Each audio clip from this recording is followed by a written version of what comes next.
Bienvenidos a Máquina de Experiencias, yo soy Lorena García y me acompaña como siempre Álvaro Mejía. En este podcast yo le cuento a Álvaro un tema que me parece interesante y Álvaro de igual manera me cuenta algo que le parezca interesante. Muchas veces tocaremos el terreno filosófico o por lo menos exploraremos los temas bajo esa perspectiva. Estás escuchando el episodio número 18 acerca de los cerebros masculinos y femeninos y la relación entre características físicas y conductuales.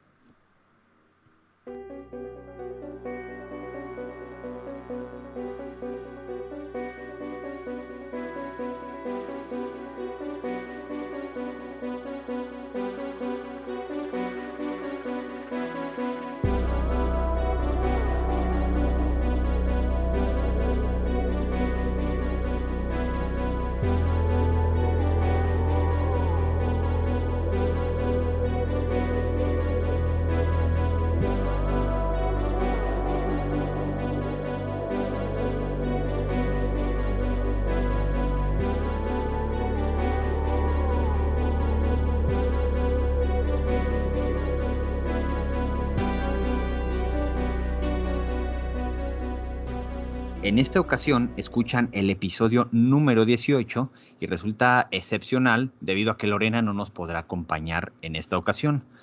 Pero tenemos un invitado bastante especial, Alejandro Franco, un amigo personal de Máquina de Experiencias. Alejandro Franco fue compañero mío de la licenciatura en Filosofía, también fue mi compañero en la maestría en Estudios Filosóficos y actualmente Franco está estudiando un doctorado en la UNAM. Bienvenido, Alejandro. Hola, ¿qué tal? Gracias por tenerme aquí. Bien, y en esta ocasión hablaremos acerca de fisionomía y la relación entre apariencia y carácter, y por mi cuenta hablaré entre la diferencia entre cerebros masculinos y femeninos. Debo comenzar haciendo una aclaración acerca del tema que hablaré el día de hoy. Antes de desarrollar el tema, necesito distanciarme de compromisos ideológicos de cualquier tipo, pues mucho de lo que diré o diremos en este episodio podría llegar a resultar un malentendido. No es nuestra intención. Toda mi descripción acerca de las diferencias entre cerebros masculinos y femeninos es totalmente neutral, con base en evidencia biológica, médica, neurocientífica, química y psicológica. Es un hecho, completamente, que hombres y mujeres son diferentes, pues como en todas las especies de este planeta somos el resultado de mecanismos adaptativos que no entienden ni de justicia, ni de brechas, ni de ideología, ni de equidad o política. Eso nos corresponde a nosotros. No hay superioridades absolutas. Vamos a hablar de diferentes características, incluso cognitivas, y que en promedio los hombres o las mujeres son mejores en algunas, pero esto no significa superioridades absolutas. Eso no existe. Debemos entender el uso de términos como en promedio o la mayoría. Todos, absolutamente todos, somos iguales moralmente hablando. Existen luchas actuales, sociales, legítimas, que estas descripciones que daremos no las contradicen en ningún sentido. Hay que separar la cuestión descriptiva de la normativa. Ya en videos anteriores en Máquina de Experiencias lo hemos hecho. Y es que describir las cosas como son, es decir, en este caso que los cerebros son diferentes según los sexos, no significa que a partir de estas diferencias deberíamos de estructurar el mundo de cierta manera. Eso no estoy diciendo. Las diferencias, según mi particular punto de vista, nos complementan. Y creo que el mejor argumento de la inclusión es el sabernos diferentes y no elaborar juicios negativos al respecto. Bien, a partir de toda esta apología a lo fáctico y a lo descriptivo, comenzaré, Franco, esta descripción que tengo preparada acerca de las diferencias entre cerebros masculinos y cerebros femeninos. Creo que nuestros temas el día de hoy se parecen un poco, sin embargo, debido a la cuestión, a que los temas que trabajamos son muy afines o que son de nuestro agrado, pues quizá por esto. Esta es la cuestión de que nos se parecen bastante estos temas. Franco, la primera diferencia que encontré, que son varias, es la diferencia cromosómica entre los cerebros femeninos y masculinos. Si podríamos plantear la creación o la elaboración, diciéndolo metafóricamente, de una persona desde que es un feto, el plano de esta ingeniería, de esta construcción, son los cromosomas. Para las mujeres el cromosoma X y para los hombres el cromosoma X y Y. De ahí se deriva que incluso cuando existen problemas cromosómicos, existen posteriormente problemas en las personas, no enfermedades, sino también incluso eh, problemas que se acarrean a partir de esta dismorfia. La principal diferencia es esta, la cromosómica, y es el plano de nuestras diferencias. Otra de las diferencias principales es el estructural y anatómica. ¿Cómo llegamos a la conclusión de que existen estas diferencias estructurales en el cerebro? Fácil. Bueno, no fácil, pero ha llevado a la ciencia y sobre todo a la neurociencia a desarrollar evidencias fiables a partir de herramientas que sean fiables, como la técnica en neuroimagen, que nos da imágenes muy, muy, muy cercanas de lo que existe dentro de nuestra cabeza, como si lo estuviéramos prácticamente tocando. Aunque también hay estudios post-mortem que se hacen y que se han seguido haciendo acerca de todas estas diferencias. Entonces, estas diferencias estructurales y anatómicas son en la actualidad un hecho irrefutable que existen, porque la evidencia está ahí. El encéfalo, una parte del cerebro, es una de las principales diferencias. Entre el 8 y el 13% de diferencia existe entre el cerebro masculino y femenino. El encéfalo está más desarrollado en cuestión de volumen en el cerebro masculino. Esto no quiere decir, de ninguna manera, que esta diferencia de volumen signifique una mayor capacidad de algo, o por lo menos no está demostrado. Existe también una mayor densidad de sustancia gris en algunas partes del cerebro. Por ejemplo, en los hombres, el hemisferio izquierdo está más desarrollado en este sentido de sustancia gris que el derecho. En promedio, en las mujeres, esta concentración de densidad de sustancia gris se ve en promedio mayormente en las mujeres. Un dato interesante que encontré y que se deriva quizá de estas diferencias es que mayormente existen muchos más zurdos en el sexo masculino. Posiblemente exista una relación causal en este fenómeno, pero no, eso no lo encontré, aunque me parece bastante curioso. Otra de las diferencias fisiológicas y estructurales es el de la amígdala. En los hombres, en promedio, la amígdala es 10% más grande.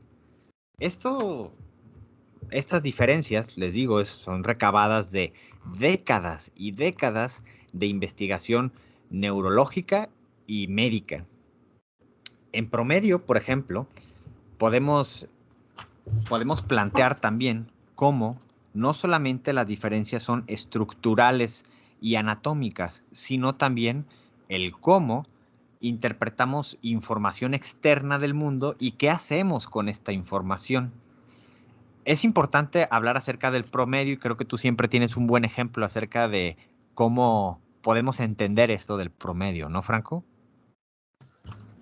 Sí, creo que una buena manera de entenderlo es con algo muy concreto, como la altura. Todos entendemos que en promedio los hombres son más altos que las mujeres, pero eso es en promedio. Eso no implica que no haya mujeres, algunas mujeres que son más altas que algunos hombres, porque evidentemente las hay. Aquí estamos hablando de promedios y cuando te vas a revisar estos promedios sobre la altura, resulta que en cualquier país del mundo, sin excepción, sin excepción, los hombres son más altos que las mujeres. Pero de nuevo, hay mujeres que son muy altas y hay hombres que son muy bajitos, claro. Y en el Sí, caso de las diferencias en promedio, estas que mencionabas en las áreas del cerebro, en la amígdala y demás, pues pasa lo mismo. La amígdala de los hombres podrá ser en promedio más grande, pero en algunos casos la amígdala de algunas mujeres es mayor. sí, Entonces es solo eso. sí, exacto, exacto. Existen estas excepciones. Y quizás no son tan excepciones, ¿no? O sea, quizás no son rarezas, pues. Eh, pero, pero no trabajamos con las, o sea, la ciencia no trabaja con con, pues se escuchará, no tiene una carga de ningún sentido, pero la ciencia en ese sentido, en la medición, no trabaja con estas minorías, sino trabaja con con los promedios, pues. ¿Por qué? Porque se trata de segregar datos, de discriminar datos, por ejemplo, a la hora de elaborar una vacuna. Pues, ¿para quién va dirigida? Pues casi siempre para las mayorías. Pues posteriormente se elabora una pues para la minoría que, qué sé yo, no funcionó, le hizo daño, no sé. Entonces, pues es una manera quizá muy simple de explicar estas cuestiones. Bien, entonces hablábamos de que también existe una diferencia en cómo procesamos esta información. Ante una amenaza, por ejemplo, la reacción en promedio de las mujeres es mucho más cordial, tranquila y evitar el problema. En los hombres, por el contrario, la reacción ante la amenaza casi siempre es de vehemencia y de reacción violenta. Regresamos a la cuestión de los promedios. No estoy diciendo que Franco y yo reaccionamos así ante los problemas, ¿no? Estamos diciendo que en promedio los hombres lo hacen más o reaccionan más de esta manera que las mujeres, o que las mujeres no reaccionen de esta manera. Eso no lo estamos diciendo. ¿Estamos diciendo que los hombres son violentos? No. ¿Estamos diciendo que las mujeres son pacíficas? Tampoco. Una de las diferencias que siguen siendo estructurales y anatómicas, pero que tienen implicaciones bien interesantes, es la diferencia en el hipocampo. Porque se ha encontrado, Franco, que ciertas atrofias de algún tipo en el hipocampo se asocian a problemas psiquiátricos, pero a las mismas clases de atrofias en el hipocampo aparentemente se desarrollan más estos problemas psiquiátricos en mujeres que en hombres. Es curioso, pues se hizo a partir de estos datos un metaanálisis con, con estos datos y con los volúmenes y sí, efectivamente, el resultado es este. Aparentemente ante lesiones en el hipocampo, el resultado es que se desarrollan de manera más evidente enfermedades psiquiátricas en mujeres que en hombres. Pero también hay otro dato bastante interesante y es que también ante estas diferencias parece ser que hay una sobrerepresentación en el suicidio o en los pensamientos suicidas en hombres que en mujeres, a partir de las mismas lesiones en el hipocampo, o lesiones o malformaciones o algún problema en el hipocampo. En hombres se refleja de una manera, mayormente en promedio, y en mujeres mayormente en promedio. No sé si ya habías escuchado esto de los suicidios, Franco, en mayor medida se suicidan más hombres que mujeres. Sí, había escuchado al respecto. La diferencia es bastante grande, como de 3 hombres que se suicidan por cada mujer. Me parece que en parte tiene que ver con los métodos que utilizan los hombres, que son más mortales. Es como si los hombres cuando deciden terminar su vida, pues realmente toman los métodos más drásticos para asegurarse que realmente va a ocurrir. A diferencia de las mujeres, que entiendo que un método relativamente común entre ellas es consumir pastillas de algún tipo, lo cual no siempre tiene el efecto deseado de morir. Y también quería de una vez mencionar algo sobre esto que mencionabas, de las enfermedades mentales y las diferencias entre hombres y mujeres, porque uno quizá en principio podría pensar que las enfermedades mentales están igualmente distribuidas entre ambos sexos, pero no. Resulta que hay enfermedades mentales que son típicamente masculinas, por así decirlo, y típicamente femeninas. Por mencionar un caso, el autismo. No sucede que haya una mujer autista por cada hombre autista. No, no, no. Simplemente los hombres autistas son algo así como el 70% de todos los casos, lo cual es una diferencia pues muy grande, y creo que quizás se relaciona con esta distinción que haces entre cerebros sistematizadores y empatizadores, porque se supone que los hombres tienen un cerebro que tiende más a la sistematización, lo cual se relaciona con el autismo, bla, bla, bla. Sí, sí, si quieren profundizar más al respecto, Simon Baron Cohen tiene bastantes textos al respecto entre cerebros sistematizadores y empatizadores, ¿no? Recordemos que esto pues es una metáfora a final de cuentas, ¿no? Hay algo muy curioso y que quizá aquí toquemos terrenos un tanto escabrosos o delicados, porque en estudios en transexuales, cerebrales post-mortem, es decir, se estudió simplemente el cerebro de mujeres trans después de haber muerto y resulta que en promedio el tamaño y las características del hipocampo y de la amígdala son prácticamente el de mujeres biológicas. La parte del putamen femenino es típico en las mujeres trans. Es más grande que en promedio que el de los hombres cisgénero. Es decir, estos datos nos van llevando hacia ciertas conclusiones y a entender ciertos fenómenos. Eh, en estudios como el de Salem Risby del 2017 o el de Guillem Jonke del 2016, nos hablan de estas diferencias y son evidentes. En promedio, estas características las tienen los cerebros de las mujeres trans. Parte del núcleo del lecho de la estrella terminalis es prácticamente que tienen las mujeres biológicas. El núcleo interstrial del hipocampo inferior número 3, así de específico, ofrece un aspecto típicamente femenino. Es decir, que esto explicaría, o por lo menos parcialmente, ciertas hipótesis acerca de cerebros femeninos en personas trans. No estamos haciendo una afirmación completa, simplemente que se encuentran esta clase de datos y podemos comenzar a explicarnos este fenómeno. Lo que les mencionaba hace un momento acerca del suicidio en hombres y en mujeres, la diferencia no solamente radica en la cuestión del hipocampo, sino en otra de las diferencias. Ya mencionamos la estructural, la cromosómica, pero también existe la diferencia hormonal. Eh, las glándulas sexuales producen diferentes hormonas, aunque en ambos sexos existen las hormonas tanto femeninas como masculinas.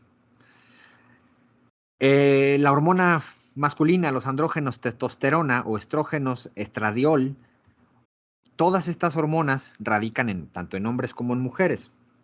Sin embargo, el estrógeno, la hormona femenina, si se encuentra en mayor medida en los hombres, pues causa ciertos problemas. La progesterona masculina, aunque también causa ciertos problemas en las mujeres, no se ven evidenciados en ese sentido cognitivo o psicológico, sino, por ejemplo, en cuestiones menstruales. Y es curioso cómo si se desbalancea un poco la cuestión hormonal, pues se ve evidenciado también en lo físico o en lo psicológico. Los hombres que se ha presentado un aumento en la progesterona, se ha detectado, junto con estas lesiones del hipocampo, que tienen mayormente tendencias suicidas, en un estudio de David Lester del 2014. Está totalmente documentado. La testosterona brinda ciertas características o ciertos rasgos masculinos, pero también está presente en las mujeres y es necesaria esta hormona también en el desarrollo en la maquinaria hormonal de las mujeres. Hay ciertas hipótesis evolutivas para que estas diferencias se llevaran a cabo. Una de estas diferencias es el de almacenar información. Las mujeres en promedio, o se les atribuye estas características de memorizar los rostros, pero también los lugares y de reconocer de manera casi intuitiva sitios cómodos para vivir. Tienen evaluaciones mucho más finas al respecto. Indican y recuerdan ciertos tipos de alimentos y ciertos tipos de lugares. Y sí, ya sé, quizá en estos momentos ustedes me estarán diciendo que sexista está esta descripción, pero es que la ciencia no es sexista. O por lo menos, si tiene tendencias, pues eso puede ser depurado, ¿no? Pero lo fáctico, los hechos, pues eso no los podemos, si los falseamos o los negamos, entonces ahí ya estuviéramos cometiendo problemas. Eh, Eso que mencionas, perdón que te interrumpa, de cómo las mujeres son mejores reconociendo rostros en promedio, es muy interesante porque se han hecho estudios en infantes, prácticamente muy jóvenes, recién nacidos, los sí, cuales es una diferencia que se presenta desde edades muy tempranas. Te estoy hablando de una cuestión de unos pocos meses. Las mujeres aparentemente son mejores reconociendo los rostros. De nuevo, en promedio, ¿no? Algo que ya habíamos dicho y pues que no está de más decirlo de nuevo, porque claro que hay unos hombres que son muy buenos. Yo personalmente ya sabes que soy, pero malísimo en eso. Y esto no tiene nada que ver con sexismo. Creo que cuando se piensa que hay una especie de asociación entre sexismo y señalar ciertas diferencias sexuales, es porque se confunden algunas cosas. Se piensa que para tener igualdad moral se necesita igualdad fáctica, pero eso no es así. Por ejemplo, tú y yo somos diferentes en muchos sentidos, físicamente, psicológicamente, conductualmente, pero moralmente somos iguales. Tú podrás ser, digamos, más alto, ya lo hemos comprobado, 1 centímetro más alto, pero ¿y eso qué? O yo podré ser mejor, digamos, con el inglés, con los idiomas, pero ¿eso qué, no? Eso no me da ni a ti ni a mí ningún tipo de superioridad moral. sí, sí. No cabe nunca dejar de aclarar este punto porque es importante y porque además son hechos, ¿no? Entonces, también la diferencia cognitiva es que al parecer en los hombres en promedio, la identificación de patrones es algo pues que se ve mayormente representado. Y vaya, si lo traducimos en términos coloquiales y chafísimas, ya sabes, de estos ejemplos de la caza, ¿no? ¿Dónde se encontraban los animales para cazarlos? Pues la identificación de patrones, ahí está, para localizar a los animales, las huellas que dejaban. Todos estos, pues, cobra sentido, pero también en una cotidianidad, pues. En la vida cotidiana también podemos encontrar ejemplos acerca de esto. Por ejemplo, una de las problemáticas que se da siempre es la sobrerepresentación de hombres en carreras como ingenierías, ciencias duras, etcétera. Y claro, yo no digo que no haya cierto rezago por otras clases de aspectos sociales, como, no sé, que no se les permita en ocasiones a las mujeres estudiar ciertas cosas, ¿no? O que culturalmente no esté bien visto. No digo que no existan estas cosas que también influyen, pero creo que lo desproporcionado, la sobrerepresentación tan desproporcionada que existen en estas carreras por hombres, también tiene un trasfondo cognitivo en este sentido.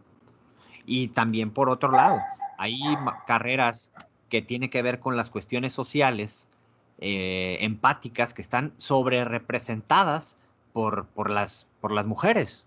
Dime, Franco. Sí, el caso de Lawrence Sommer, seguramente lo conoces, allá como por el 2005, me parece, o 2008. Él era presidente de Harvard, de la Universidad de Harvard, y él en una especie de conferencia o acto público abordó precisamente esta brecha que hay en las carreras que escogen hombres y mujeres.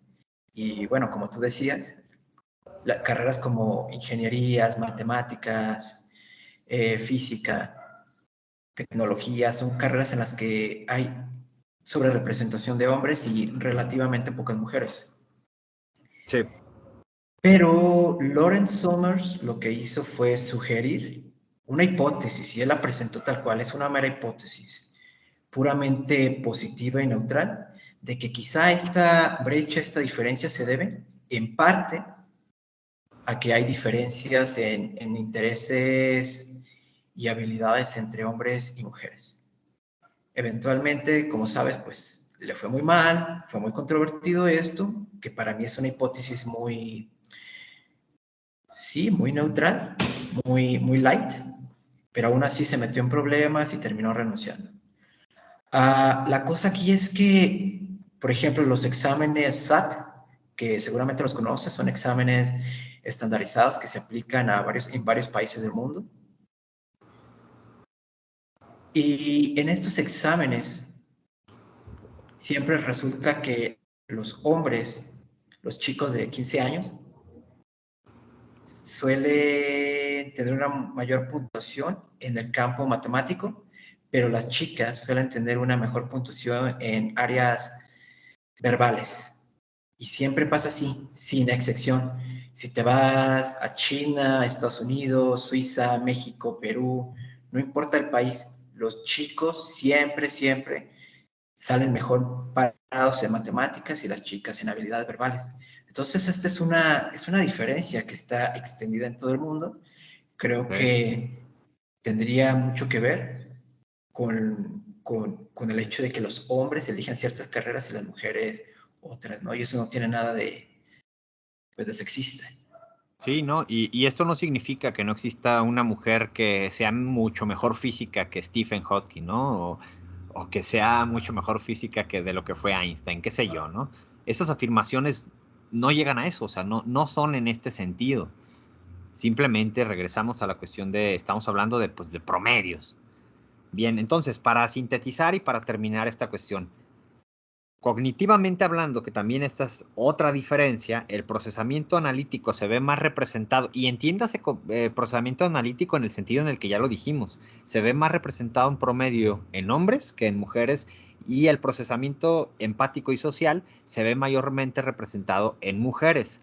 Estudios como Sexo y Cognición de Doren Kimura del año 2000, Procesamiento de Información de Roy Niven del año 2011, y en un journal de deporte y ciencia de la salud, me parece que es de Oxford, del 2014, profundizan acerca de estas diferencias, que los pueden encontrar esos artículos porque literalmente hay miles, o si no, cientos de miles, si no me equivoco, de artículos, de metaanálisis, de análisis que justifican todo esto que hemos dicho a lo largo de esta intervención.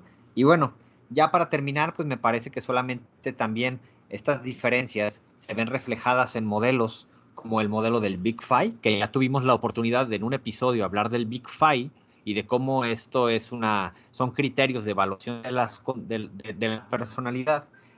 Hay diferencias entre hombres y mujeres conductualmente hablando, pero también en modelos como el del 16PF, que también se encuentran prácticamente los mismos resultados. Entonces, por mi parte, Franco, es lo que quería exponer el día de hoy, estas diferencias. Y quiero terminar rápidamente solo con una anécdota. Y es que hace un par de meses hablaba con una conocida y ella me decía, se ofendía prácticamente al yo mencionar que existían en promedio estas diferencias cerebrales. De verdad, fue como ofenderla directamente. Y ella me decía que le mencionara diferencias que no fueran cromosómicas, anatómicas, hormonales y cognitivas. Y había una especie de risa interna por mi parte, porque me preguntaba, ¿es verdad? ¿Me lo está diciendo en serio? Pues las está básicamente enumerando. Entonces, ¿qué cosa es lo que quieren obtener si no son los hechos? Aquí termina mi participación, Franco. Y adelante. Está muy curioso eso, esa anécdota ya me la habías comentado, pero está curiosa porque ella misma implícitamente está reconociendo que sí hay diferencias, ¿no? Pero de antemano te dicen, no me menciones ni las morfológicas, cognitivas, conductuales. Pues entonces, ¿cuáles te menciono? ¿Diferencias espirituales o de auras o qué cosa? Sí, del color del aura. Sí, exactamente. Y es muy curioso porque todo el mundo acepta sin problemas que hay diferencias fisiológicas, físicas, entre hombres y mujeres, de altura, de masa muscular y otras que mencionaste. Pero cuando te metes a hablar de diferencias cognitivas y conductuales, algunos se asustan, pero resultaría extrañísimo que la evolución hubiera hecho un dimorfismo sexual en lo físico, pero no en lo cognitivo ni lo conductual. Como por qué habría de haber hecho eso. Pero bueno, solamente era comentar eso, ¿no? Sobre lo tuyo. Ya para empezar con mi tema, ya sabes que voy a hablar de fisionomía. Entonces voy a empezar con una etimología y un poco de trasfondo histórico. Entonces, etimológicamente hablando, fisionomía se compone de dos palabras, physis, que viene del griego y significa naturaleza, y nomon, que significa interpretar o juzgar. Entonces, fisionomía es la práctica de juzgar el carácter de alguien con base en sus características físicas, particularmente su rostro. Es una práctica que está presente desde muy temprano en la historia. Por mencionar algunos casos, Aristóteles, en sus primeros analíticos, menciona que se puede inferir el carácter de una persona a partir de sus rasgos físicos, así tal cual.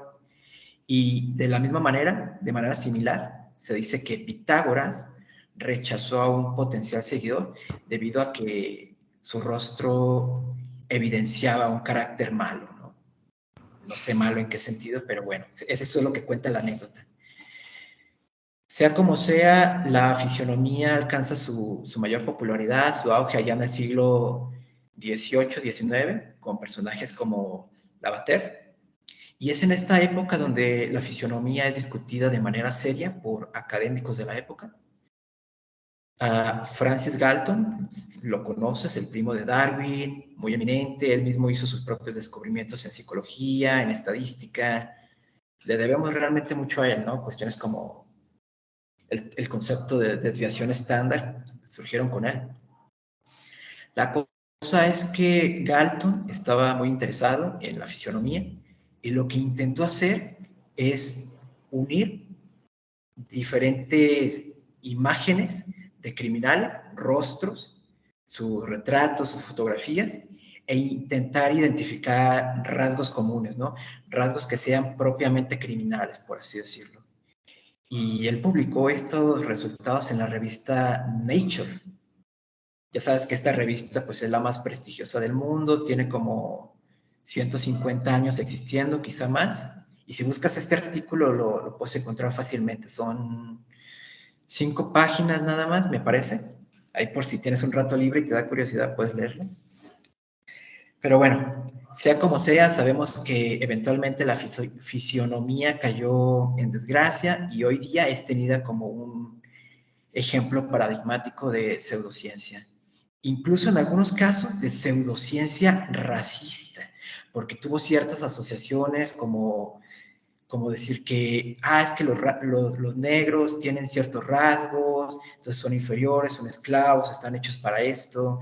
Seguramente has visto esta escena de la película de Django, donde sale Leonardo DiCaprio, y él habla de frenología, que es un pariente de la fisionomía, ¿no? Y él dice que a partir de ciertos rasgos que tiene el cráneo de los negros, se puede concluir que estos fueron hechos para ser esclavos, ¿no?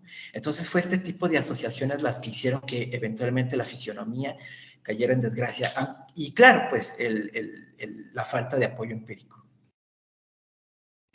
Sea como sea, la fisionomía ha tenido una especie de renacimiento en los últimos años, en las últimas décadas, gracias a las redes neurales artificiales. Lo que esta tecnología hace es analizar enormes bases de datos, pero de verdad enormes. En algunos casos estamos hablando de muestras de millones. Entonces, estas redes neurales artificiales analizan las bases de datos y encuentran patrones que son invisibles para nosotros los humanos. Por ponerte un ejemplo, lo que esta tecnología es capaz de hacer es que puede predecir el sexo de una persona a partir de una fotografía de su pura retina, con una precisión del 97%. A mí esto me parece sorprendente porque, bueno, yo no puedo hacer esto. A mí me enseñas retinas así al azar. No te sabría decir si es una retina de un hombre o de una mujer. Pero una computadora, un programa informático como esto sí puede hacerlo. Y no solo esto, también pueden, a partir de tu pura retina, detectar tu estatus como fumador. Es decir, si fumas o no fumas, con una precisión del 71% aproximadamente. Y también pueden hacer otras cosas como predecir tu personalidad, etcétera, etcétera. Bueno, hasta aquí me gustaría hacer dos aclaraciones. En primer lugar, cuando digo que la fisionomía en cierta forma ha tenido un renacimiento debido a estos estudios de redes artificiales neuronales, en primer lugar, quiero mencionar que estos estudios no utilizan la palabra fisionomía tal cual, porque es una palabra que, como ya mencionaba, cayó en desuso, tiene ciertas connotaciones negativas, entonces no la usan. Sin embargo, el espíritu de encontrar una correlación entre características físicas por un lado y características cognitivas y conductuales por el otro, pues es prácticamente el mismo de la fisionomía de antaño, ¿no? Entonces, por mor de la simplicidad y de la brevedad, me voy a referir a este tipo de estudios como estudios sobre fisionomía. Eso en primer lugar. En segundo lugar, que este tipo de estudios que correlacionan apariencia con ciertas características cognitivas son ciencia normal en un sentido kuhniano, como el que mencionabas. Son ciencia normal hecha por científicos normales y publicada en revistas de ciencia normal. No son ahí especulaciones de algún científico exiliado o de algún youtuber oscuro ni nada de eso. Y por mencionar un solo ejemplo, uno muy bueno, el año pasado en la revista Nature se publicó un estudio con este enfoque, el cual era capaz de predecir a partir de imágenes estáticas de rostros humanos y con expresiones neutrales la orientación política de las personas, es decir, si eran de izquierda o si eran de derecha, con una precisión como del 76%. Y estamos hablando aquí de una muestra de 1.085.000 aproximadamente. Perdón, ¿querías preguntar algo? No, no, no, ya lo aclaraste tú. Era nada más esta cuestión de cómo parecería bajo las perspectivas políticas, ideológicas que mencioné al principio, que no dije cuáles eran, pero pues no lo voy a decir. Parecería que hablar de ciencia normal, como estos casos, luego se da a entender que es como de gente, de científicos exiliados, ¿no? Loquitos ahí diciendo cosas extrañas, pero no, pues no es así, pues, no es ciencia limítrofe. Sí, así es. De repente hay un desfase muy extraño entre lo que cree la gente, o al menos cierto tipo de gente, ciertos sectores, por un lado, y lo que realmente dice la ciencia. En el caso de tu tema, que hablabas de diferencias sexuales en el cerebro, pues tú sabes que algunos intelectuales a este tipo de diferencias les choca, pero pero cuando te vas a consultar lo que dicen los científicos al respecto, te das cuenta que es algo bien, bien establecido, son resultados robustos, existen literalmente cientos de miles de papers que respaldan esto. Y en el caso de la fisionomía, tal como la estoy caracterizando aquí, sucede lo mismo. No estamos hablando de algo así extraño ni nada, simplemente lo que dice la ciencia mainstream es todo. Siguiendo con esto, quiero abordarlo desde dos puntos, desde la inteligencia y desde la personalidad, porque me parece que son los más interesantes.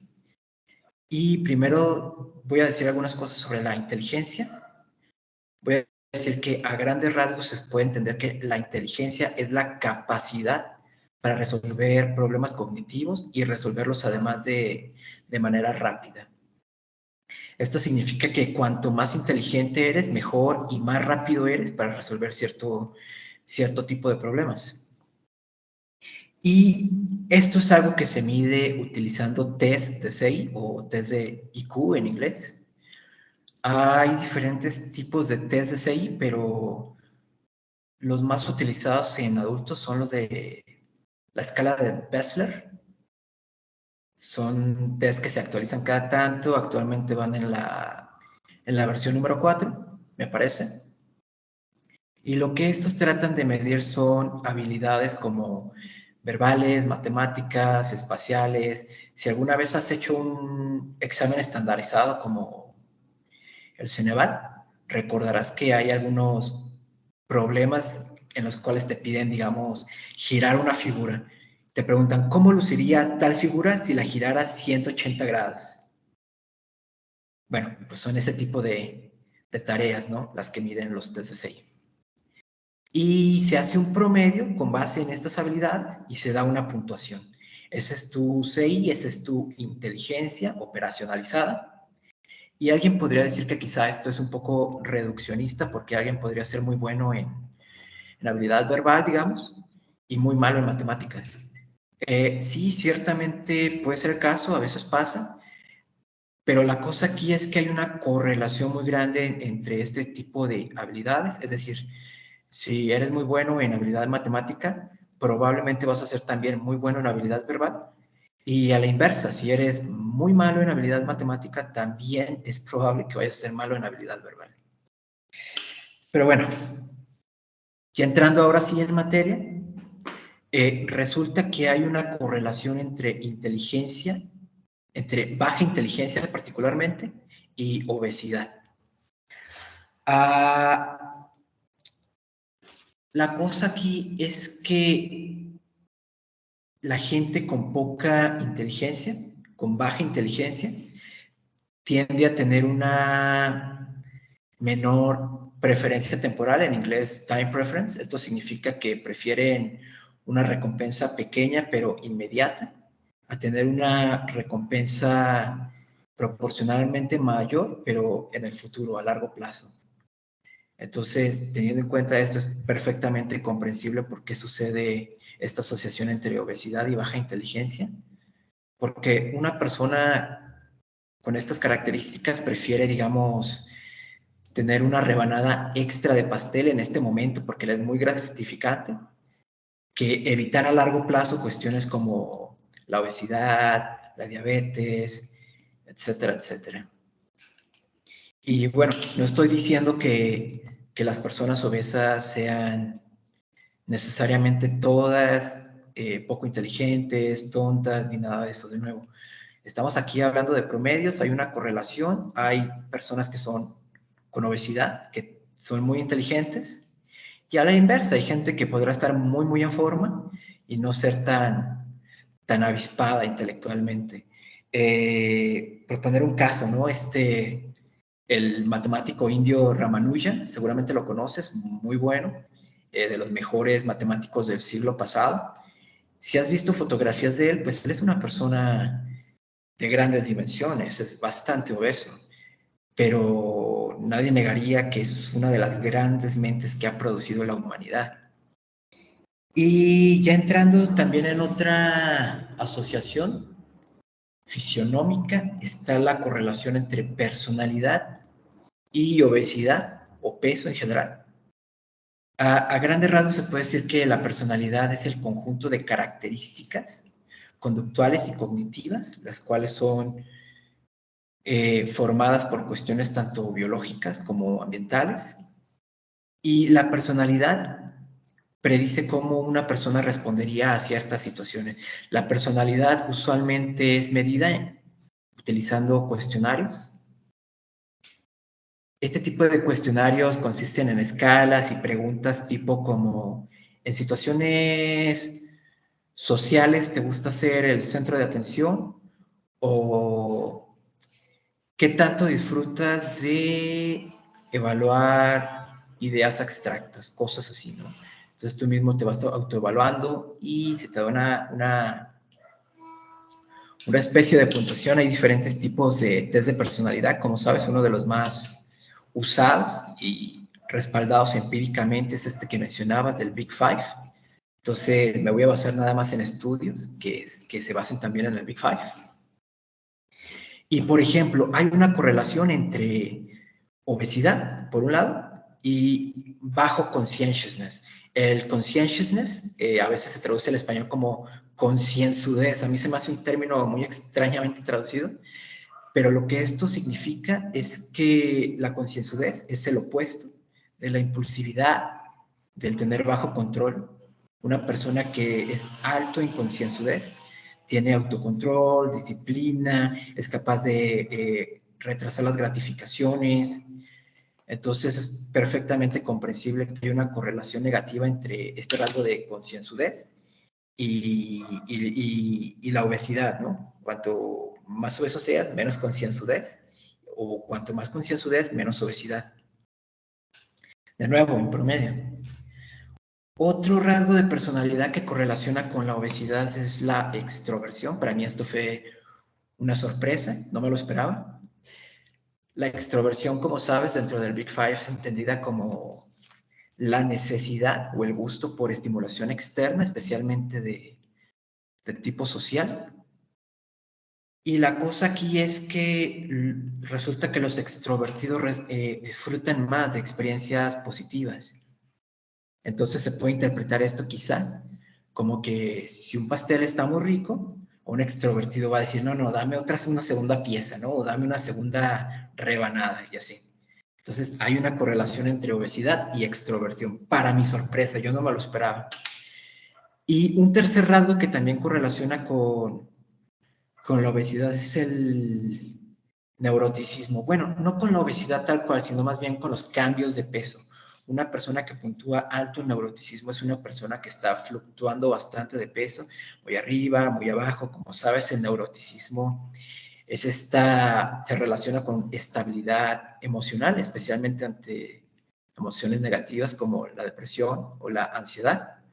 Una persona que es alta en neuroticismo es una persona que tiene muchos problemas de depresión, ansiedad, timidez, mientras que una persona que es bajo en este rasgo es una persona que tiene estas emociones negativas a raya. Y bueno, ya finalmente, para terminar, hablar un poquito sobre fisionomía y cultura pop, cultura popular. Porque hasta ahora hemos hablado de estudios, ¿no? De máquinas y todo esto, pero la fisionomía ocurre también entre las personas comunes y corrientes, sin tecnología, y ha ocurrido siempre, ¿no? Por mencionar una anécdota, es Schopenhauer, el maestro de Nietzsche. Él mencionaba que cuando escuchamos que atraparon a un criminal, a un asesino serial muy peligroso, lo primero que sucede en nosotros es que nos causa curiosidad por conocer un retrato de esta persona. Y creo que él está en lo correcto. Piensa en ejemplos muy locales, como la Mataviejitas o el monstruo de Ecatepec. Creo que pasa bastante que cuando vemos, digamos, el rostro del monstruo de Ecatepec, lo vemos y decimos, no, no, es que velo, se le ve en la cara la maldad, lo malo, lo asesino. ¿Cómo es que la gente no se dio cuenta antes de que había algo malo con él, no? Pero estoy de acuerdo con esto, pero de manera también más cotidiana creo que juzgamos ciertas características de personalidad de las personas nada más con verlas, ¿no? Sin conocerlas. Yo me topo con alguien nuevo y nada más con verlo 3 segundos digo, vele la cara, se ve que es un pedante. Y bueno, a lo mejor cuando ya te pones a conocerlo resulta que no, pero también puede resultar que sí, ¿no? Y estuvieras en lo correcto. Otro caso así de fisionomía en la cultura popular es esta cosa que llaman gaydar, que es una combinación de gay y radar, y se supone que es la capacidad coloquial que tiene la gente para identificar a personas homosexuales, nada más con su apariencia y cosas así. Y es una capacidad que se supone que está como refinada, incluso aún más, entre los mismos homosexuales, ¿no? Se supone que un homosexual es muy bueno reconociendo a otro como él o como ella. Finalmente, decir que no es sorprendente que existe una correlación significativa entre características fenotípicas y conductuales y que en alguna medida reconozcamos esta correlación. Y es que identificar patrones de esta clase y actuar en consecuencia, claro que tendría beneficios adaptativos, ¿no? Y aunque esta correlación no es absoluta, sí tiene un grado de precisión lo suficientemente alta para hacerla útil en nuestra vida cotidiana. Entonces, cuando uno escucha dichos como, no, nunca juzgues a un libro por su portada, pues entiendo muy bien el espíritu de esta frase que tiene buenas intenciones, pero creo que habríamos que adoptar una actitud un tanto distinta. Sí, sí hay que juzgar hasta cierto punto a las personas, pero ser prudentes y llegar realmente a conocerla, porque a fin de cuentas su apariencia sí nos dice mucho sobre ellas. Sí, que esta última parte es bastante esclarecedora porque parecería, o quienes nos escuchan, y que la preocupación desde el principio de este episodio ha sido el no malentendimiento, pues algún trasnochado podría pensar que estamos diciendo que juzguemos absolutamente todo de las personas por cómo se ven, ¿no? Eso no estamos diciendo. Y es que, como bien dices, Franco, se entiende el espíritu de esto, ¿no? Se entiende el espíritu de no juzgar a las personas por cómo se ven, primero conócelas. Pero es algo que no se lleva ni siquiera intuitivamente a la práctica. La gente que sale de una reunión de amigos, que va por su coche, va a tomar el transporte en la noche, y que ve a un grupo de desconocidos que está por su banqueta, inmediatamente va a identificar, se van a encender mecanismos, y lo primero que que va a venir a nuestra mente va a ser un juicio de cómo se ven, un juicio de, ¿es seguro pasar por ahí? Se ve fiable? Y yo no estoy diciendo que esto no tenga una carga externa, pues, y que no exista ahí un halo de prejuicio y que eso esté bien. Simplemente digo que estos mecanismos los activamos en muchas ocasiones involuntariamente, automáticamente e intuitivamente, sin necesidad de hacer un razonamiento, pues. Y que en ocasiones estos resultados nos funcionan. Sí, de hecho, que es un tanto inevitable tener hacer ese tipo de asociaciones entre ciertos rasgos, apariencias, grupos, por un lado, y conductas, ¿no? Ah, no estoy seguro de que este ejemplo que voy a dar entre del todo bien como un ejemplo de fisionomía, pero cuando yo salgo en la calle a las mañanas a correr, ya sabes que yo salgo muy temprano a las mañanas, y de repente me percato que hay alguien detrás de mí. Si volteo y resulta que es un hombre, pues me estoy muchísimo más alerta que a que si me volteara y me doy cuenta que es una mujer. Y esto es perfectamente comprensible, ¿no? Porque la probabilidad de que me ataque un hombre joven es muchísimo mayor que a que me ataque una mujer de 60 años. Entonces, pues tengo que reconocer esos patrones del mundo, porque si no lo hago, pues lo voy a pasar muy mal. Muy bien.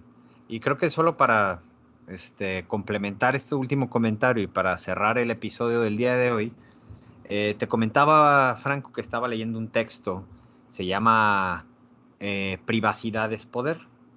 Muy curioso, porque parece ser que este reconocimiento de patrones faciales ya lo hacen las IAs que se encargan de venderte cosas. O sea, eso ya no es una especulación, es un hecho que ya se aprovecha, pues. Hay correlaciones entre ciertos rasgos faciales de consumo y ya son aprovechadas para, para venderte cosas. Entonces, no es algo lejano ni distópico, ya está ocurriendo actualmente bajo la disposición de una IA que aprovecha información y que lo utiliza con fines no muy morales, pues. Estas cuestiones quizá pueden parecer muy futurísticas, de ciencia ficción, pero son cosas que ya están aquí. Y hace un par de meses, quizá incluso menos, unos filósofos de la ciencia publicaron un paper muy interesante en el cual hablaban de ciertos temores o ciertas problemáticas que podría causar la tecnología de reconocimiento facial. Es que no solamente pueden reconocer cosas como la personalidad que mencionábamos, sino también la orientación sexual. Y lo que estos filósofos de la ciencia expresaban en este paper es que este tipo de tecnología podría ser usada de maneras discriminatorias o negativas hacia los homosexuales. Por ejemplo, quizá una empresa privada que tenga algún prejuicio contra las personas homosexuales, al detectar que alguien lo es con ayuda de esta tecnología, podría simplemente no contratarlos. Y lo que hacían estos filósofos es que, bueno, está muy interesante esta tecnología, pero de alguna manera hay que ser prudentes con ella, hay que regularla. Pues muchas gracias, Franco, pues, por haber participado el día de hoy en este episodio, número 18 de Máquina de Experiencias. Y a todos nuestros escuchas, les recordamos que nos pueden seguir por nuestro Instagram en Máquina de Experiencias, nuestra página de Facebook. Estamos también en iVoox, donde pueden escuchar todos nuestros episodios. Y también estamos en Spotify y demás plataformas de podcast, en YouTube también. Entonces, sin más por el momento, nos despedimos. No sin antes volver a agradecerte, Franco, tu participación. Muy bien. Hasta pronto. Saludos cordiales.